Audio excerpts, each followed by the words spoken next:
ಬರಬರವಾಗಿ ಅತ್ಯಾಚಾರವನ್ನು ಮಾಡಿ ಬರಬರವಾಗಿ ಹತ್ಯೆಯನ್ನು ಮಾಡಿರುವಂಥದ್ದು ಇದು ನಿಜವಾಗ್ಲೂ ಕೂಡ ಖಂಡನೀಯವಾಗಿರುವಂಥದ್ದು.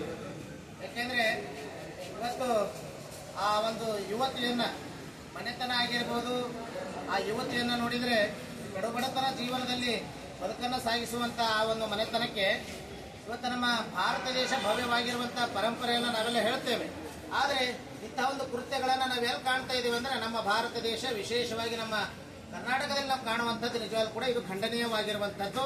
ಆ ನಿಮಿತ್ತವಾಗಿ ಇವತ್ತು ಯಾರು ಅತ್ಯಾಚಾರವನ್ನು ಎಸಗಿ ಇವತ್ತು ಆ ಮಗಳಿಗೆ ಹತ್ಯೆಯನ್ನು ಮಾಡಿರುವಂಥದ್ದು ನಿಜವಾಗ್ಲೂ ಕೂಡ ಇದು ಶೋಷಣೆಯ ಸಂಗತಿಯಾಗಿರುವಂಥದ್ದು. ನಾವು ಅಖಿಲ ಭಾರತ ವಿದ್ಯಾರ್ಥಿ ಪರಿಷತ್ತಿಂದ ನಾವು ಒಂದು ಮಾತನ್ನು ಹೇಳಕ್ಕೆ ಇಷ್ಟಪಡ್ತೇವೆ ಕರ್ನಾಟಕ ಸರ್ಕಾರಕ್ಕೆ.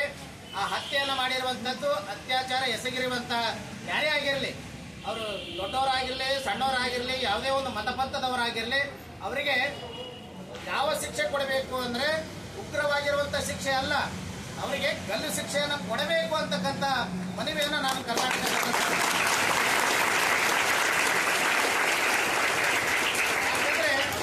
ನಾವು ಸರ್ಕಾರಕ್ಕೆ ಮೇಲಿಂದ ಮೇಲೆ ಮನವಿ ಕೊಡ್ತಾ ಇದ್ದೀವಿ.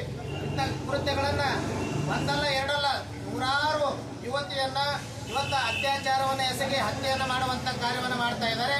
ಈ ಒಂದು ಕಾರ್ಯವನ್ನು ನಿಲ್ಲಬೇಕಾಗಿತ್ತು ಅಂದ್ರೆ ಕರ್ನಾಟಕ ಸರ್ಕಾರ ದಿಟ್ಟತನದ ಒಂದು ಅದ್ಭುತವಾಗಿರುವಂತಹ ದಿಟ್ಟತನದ ಒಂದು ಎಚ್ಚರಿಕೆ ನಾವು ಹೇಳ್ತಾ ಇದ್ದೀವಿ. ಅಖಿಲ ಭಾರತ ವಿದ್ಯಾರ್ಥಿ ಪರಿಷತ್ತಿಂದ ಇದು ನಿರ್ಧಾರ ತಗೊಳ್ಬೇಕಾಗಿದೆ. ಎಂತ ನಿರ್ಧಾರ ಅಂದ್ರೆ ಮುಂದೆ ಆ ಮಾಡಿರುವಂತ ದುಷ್ಕರ್ಮಗಳಿಗೆ ಏನ್ ಆಡಬೇಕು ಅಂದ್ರೆ ಗಲ್ಲು ಶಿಕ್ಷೆ ಆಯ್ತು ಅಂದ್ರೆ ಮುಂದೆ ಆಗುವಂತಹದ್ದು ಯಾವೂ ಕೂಡ ಆಗುವುದಿಲ್ಲ ಅಂತಕ್ಕಂಥ ಮಾತನ್ನ ನಾನು ಅಖಿಲ ಭಾರತ ವಿದ್ಯಾರ್ಥಿ ಪರಿಷತ್ತಿಂದ ನಮ್ಮ ತಹಸೀಲ್ದಾರ್ ಮುಖಾಂತರವಾಗಿ ಕರ್ನಾಟಕ ಸರ್ಕಾರಕ್ಕೆ ಮನವಿಯನ್ನು ಮಾಡ್ತೇನೆ. ಇಂಥ ಕೃತ್ಯಗಳನ್ನ ಮತ್ತೆ ಆಗಬಾರ್ದು ಅಂದ್ರೆ ಅವರಿಗೆ ಗಲ್ಲು ಶಿಕ್ಷೆ ಆಗಲೇಬೇಕು ಅಂತಕ್ಕಂಥ ಒತ್ತಾಯವನ್ನ ನಾನು ಈ ಮೂಲಕ ಕರ್ನಾಟಕ ಸರ್ಕಾರಕ್ಕೆ ಮನವಿಯನ್ನು ಮಾಡ್ತಾ ಇದ್ದೇನೆ.